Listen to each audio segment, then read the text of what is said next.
It's our declaration of economic independence. Sweeping tariffs are about to hit on a global scale. New taxes on imports from dozens of countries will impact your wallet. Americans have just days to prepare. It hurts my heart, honestly. 37 workers from a Bellingham roofing company are taken into custody by ICE. The owner weighs in on the raid that just happened hours ago. Boeing made serious missteps in recent years, and it's unacceptable. Boeing CEO faces lawmakers after numerous near misses left passengers feeling unsafe in the skies. His message tonight. I'm absolutely committed to a mandatory safety management system. Lost a lot of hope, but we kept searching for the right opportunity, and it presented itself. And back to business in Ballard. The brewery set to pour out its first pint since losing everything in a fire.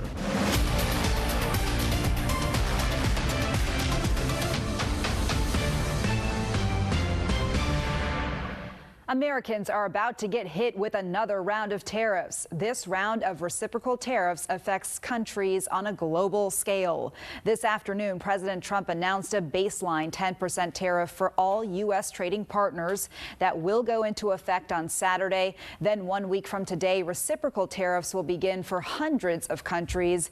These are a couple of the most notable: 34% for China, 20% for the European Union, and a whopping 49% for Cambodia. Russia not on the list of new tariffs.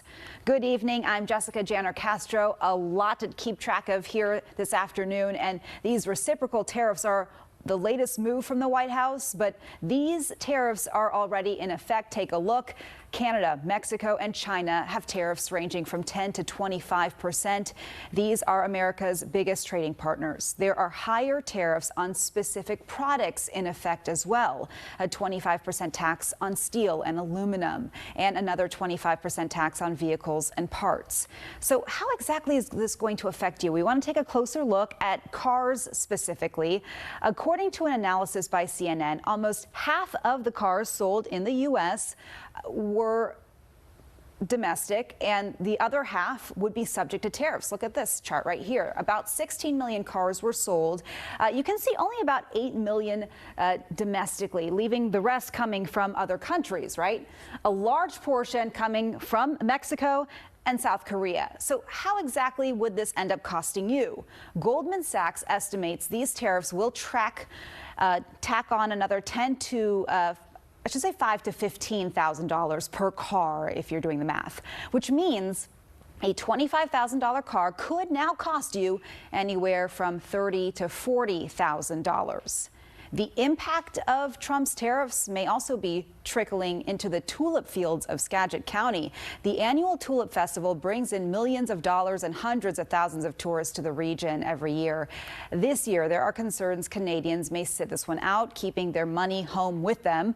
North Bureau Chief Eric Wilkinson speaking exclusively with farmers and officials about their plans to keep this festival growing. He is joining us in Mount Vernon live. And Eric, what did they tell you?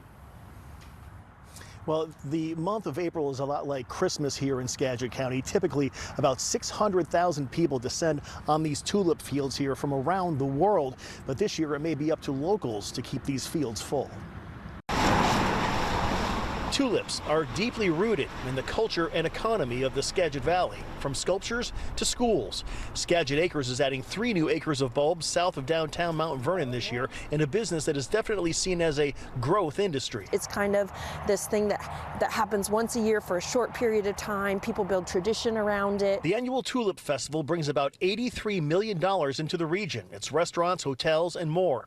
But since talk of Trump's tariffs, there's been a border backlash against America. Crossings from British Columbia to the U.S. have dropped by 43%. Tulip farmers fear that will extend through the spring festival and perhaps beyond. It hurts my heart, honestly, to know that our Canadian visitors, our neighbors to the north, might not be as inclined to come down and visit us this year. The United States Travel Association reports just a 10% drop in Canadian tourism would cost $2.1 billion and 14,000 American jobs. With that top of mind, tulip farmers are asking Americans from Bellingham to Boise to come to these fields and support Skagit County. I hope when people come through here, they can set some of those things aside and just enjoy themselves for the day. About 40% of the visitors to the Tulip Festival come from out of state. One farm estimates that about half of those folks come from Canada. Live in Mount Vernon, Eric Wilkinson, King 5 News. President Trump told cabinet members that Elon Musk will be leaving his administration role in the coming months. A senior government official told NBC News Musk would leave after 130 days, which is how long a special government employee can work there. Musk's Department of Government Efficiency has been criticized over the firings of federal employees and funding cuts. And this comes after a Republican-backed judge who Musk spent millions of dollars trying to get elected in Wisconsin fell short last night.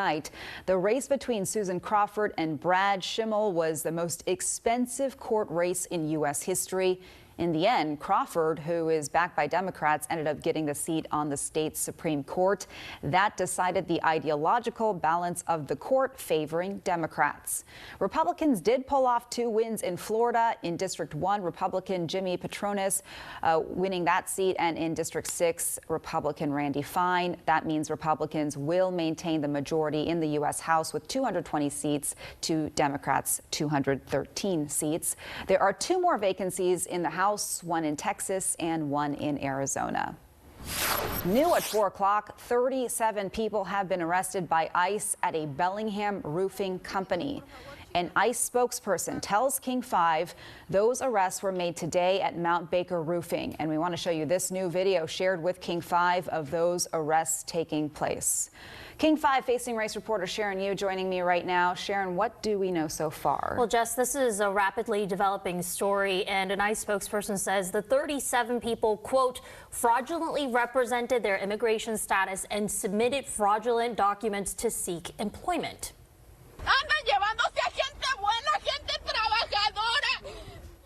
A community member recorded this video. She's basically saying in Spanish in the video, the people they're arresting are good, hardworking people. It shows uniformed agents standing outside with an SUV, a van, and a bus behind them. According to its website, Mount Baker Roofing has been in business in the Bellingham area for more than 40 years. The owner, Mark Kuski, issued a statement saying, in part, many of those impacted have worked for us as tax-paying employees for years, if not decades. These hardworking individuals were actively supporting our community by helping to build the homes and install the roofs that protect us all from the elements. Policies like the enforcement action carried out today directly harm small businesses like ours, making it increasingly difficult to operate and further inflating the prices paid by consumers. And Community to Community Development is a social equity justice nonprofit. Liz Darrow says they're keeping an eye on any developments and working to figure out who the 37 people taken into custody are.